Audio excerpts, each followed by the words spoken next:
दोस्तों, हर इंसान में कुछ बुराइयां और कुछ अच्छाई होती है। रावण के साथ भी ऐसा ही था। रावण ब्रह्मज्ञानी और बहुविद्याओं का जानकार था। वह कई तरह के तंत्र, सम्मोहन, इंद्रजाल और जादू जानता था। दशानन रावण के साथ भी ऐसा ही था।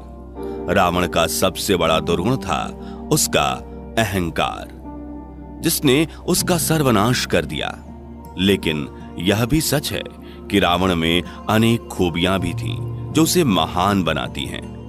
महर्षि वाल्मीकि के द्वारा लिखित रामायण में यह वर्णन आता है कि एक बार जब हनुमान प्रभु श्री राम की आज्ञा से माता सीता की खोज में लंका आए थे, तो वे खुद रावण की खूबियों को देखकर आकर्षित हो गए थे। दशानन रावण एक महापंडित था तथा उसके तप में जो कठोरता थी वो शायद ही उस काल में किसी ऋषि मुनि में हो। रावण बहुत ही विद्वान, 4 वेदों का ज्ञाता तथा सभी विद्याओं में पारंगत था। उसके जैसा तीक्ष्ण बुद्धि वाला प्राणी आज तक इस पृथ्वी में नहीं हुआ। इंसान के मस्तिष्क में ज्ञान व बुद्धि का भंडार होता है, जिसके बल पर वो जो चाहे वो पा सकता है। परंतु रावण के तो 10 सर थे। रावण के इस अद्भुत ज्ञान को देख भगवान शिव ने उन्हें अपने घर वास्तु शांति के लिए आचार्य पंडित के रूप में निमंत्रण दिया था।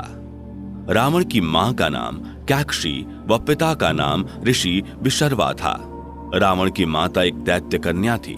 रावण के भाई बहनों में कुंभकर्ण, विभीषण, बहन सुपर्णखा के साथ ही धन के देवता कहे जाने वाले कुबेर भी उनके भाई थे।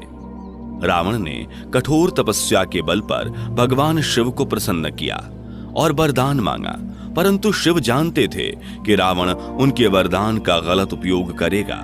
शिव को रावण के कठोर तपस्या के कारण उसे वरदान देना पड़ा, परंतु उस वरदान से धरती की रक्षा के लिए भगवान विष्णु को उनके 7वें अवतार भगवान श्री राम के रूप में पृथ्वी पर आना पड़ा।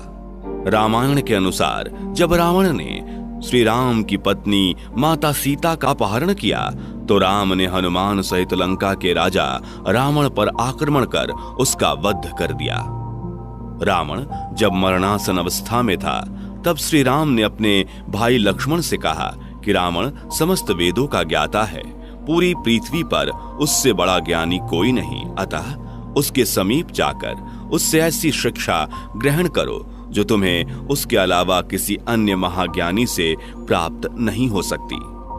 राम की आज्ञा पाकर लक्ष्मण रावण के समीप गए और उनके सर की ओर खड़े हो गए, परंतु रावण ने उनसे कुछ नहीं कहा। तब लक्ष्मण फिर से राम के पास लौटे और उन्हें पूरी बात बताई। तब श्री राम लक्ष्मण को समझाते हुए बोले कि यदि तुम किसी से ज्ञान ग्रहण करना चाहते हो तो हमेशा उसके चरणों की तरफ खड़े होना चाहिए, ना कि सिर की ओर। लक्ष्मण फिर रावण के पास गए, परंतु इस समय वे रावण के चरणों की तरफ खड़े हुए। तब महाज्ञानी रावण ने उन्हें 3 महत्वपूर्ण बातें बताईं जो किसी भी व्यक्ति के जीवन में सफलता के लिए आवश्यक हैं। पहली बात रावण ने लक्ष्मण को बताई कि शुभ कार्य जितनी जल्दी हो सके उसे अति शीघ्र करना चाहिए, वह शुभ कार्य को जितनी देर तक संभव हो टालना चाहिए। मैंने प्रभु श्री राम को पहचानने में बहुत देर कर दी। उनसे शत्रुता मोल लेने के कारण ही आज मैं इस हालत में हूं। दूसरी बात, कभी भी अपने शत्रु को छोटा नहीं समझना चाहिए। मैंने अपने शत्रु को भली भांति नहीं आंका तथा जिन्हें मैं वानर और भालू समझ सामर्थ्य में कम समझ रहा था, उन्होंने मेरी पूरी सेना को नष्ट कर दिया। जब मैंने भगवान शिव से अमरता का वरदान मांगा था, तो मनुष्य के अतिरिक्त कोई मेरा वध नहीं कर सके कहा था। यह मेरी एक और गलती थी जो मेरे अंत का कारण बनी। तीसरी और सबसे महत्वपूर्ण बात, यदि तुम्हारे जीवन का कोई राज हो तो उसे अपने तक ही सीमित रखना। अपना राज किसी प्रिय को नहीं बताना चाहिए, चाहे वो तुम्हारा कितना भी करीबी क्यों ना हो। या भूलकर मैंने विभीषण को अपना राज बता दिया और जिंदगी की तीसरी सबसे बड़ी गलती कर बैठा। दोस्तों, अगर ये वीडियो अच्छी लगी हो तो लाइक, शेयर और चैनल को सब्सक्राइब जरूर करें।